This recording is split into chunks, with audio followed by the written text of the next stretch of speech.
Welcome back. Legacy point 3. Samples of leaving a legacy of faith to future generations. We're going to take a look and see what an actual interview and a filming looks like. Now, I would invite you on your interview questions to take careful attention to the faith questions. One of the reasons that we are making this video is so that we can not only tell our story, but we can tell God's story of how He worked in our life. This is how faith is passed from generation to generation. And I strongly encourage you to leave a witness to your faith in Jesus and your confidence in what He's done for you, so that you know for sure, because of His life, death, and resurrection in your place, you've got the promise of life with God forever. That's an important message to work in. So as you're getting ready to do your last practice, you might be thinking about which faith question would I practice tonight and what will I choose? Note that the beginning of the interview starts with this simple question. Well, please give us your full name and why you are making this video.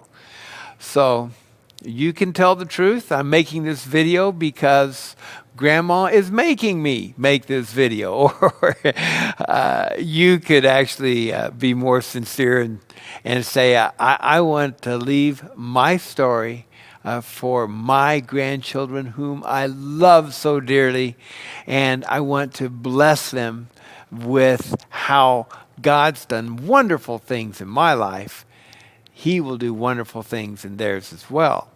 However you would like to say that introduction. Now at the end, we are going to encourage you to speak a blessing over your child, and there's a paper handout that you have called Create a Blessing for Your Child. It's Create a Blessing for Your Grandchild in your case.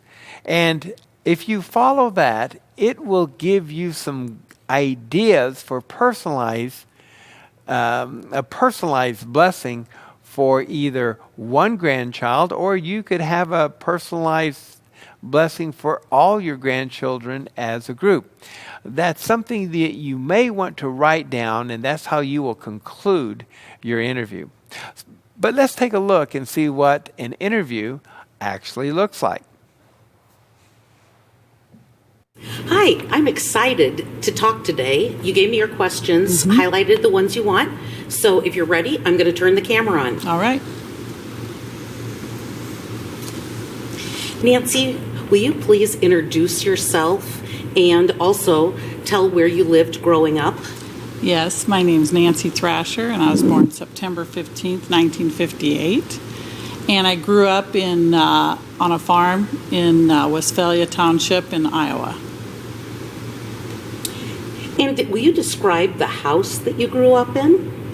I grew up in a little ranch house, and I had 9 brothers and sisters, 5 brothers and 4 sisters, and then my parents. And in the Bible, it talks about honoring your parents. Will you tell me something positive about your mom? My mom was the glue that held the whole family together. She was very wise and very kind-hearted, but very strict. And so she liked us to do things a certain way, and so that's how we did them. And we worked hard, I would say, on the farm, and yet she allowed a lot of time for play. We played hard too. Sounds like you needed order with that many brothers and sisters. Now, will you tell us who influenced your faith the most and how? I would say my faith was influenced the most from my parents. We grew up, never missed a Sunday, went to church every Sunday, spent all day Saturday getting ready for Sunday. And then even all during Lent, we'd pray the rosary. We'd all kneel down and pray the rosary every night. I was raised in a Catholic home. And then whenever there was a big deal going on in our even extended family, we were told to go back in our rooms, kneel by our beds, say our prayers, And every night before we went to sleep, we'd say, "God bless you, Mom. God bless you, Dad." That was just our ending, and everybody in the family did it, and they'd say, "God bless you" back, and it was sweet now that I look back on it. But at the time, it just seemed like that's what you do. Mm-hmm. Nancy, will you tell us about the most remarkable way that you've seen God answer prayer in your life? Well, I've seen him answer prayer many times, but one of the most remarkable to me was when our daughter was 16 years old. She came down with a mysterious illness, and so we had her prayed over. We prayed over her. We talked to the Lord. He had us on our knees, and we were told she might not ever have children, and she now has a son that's 2.5 years old, and she's well, and she's just living a happy life. Okay, well, Gwen, thanks for interviewing me, and now it's my turn to interview you. So let's just get started. Let's talk about early memories first. And so can you, tell me a favorite memory or something similar to that about your grandparents? My grandparents lived a block away from me from the time I was 7 years old until I left for college. So my favorite memories were going down there, and we would have a little coffee with our sugar and tea every day. And we would, my grandma made homemade rusks. And my grandma's house was always open to anybody who would stop by, and she always would bake something. And then my dad would, when it was time to come home, he whistled. So we could go anywhere we wanted to and play, and at the whistle, we knew it was time to come home. Mm-hmm. That's cool.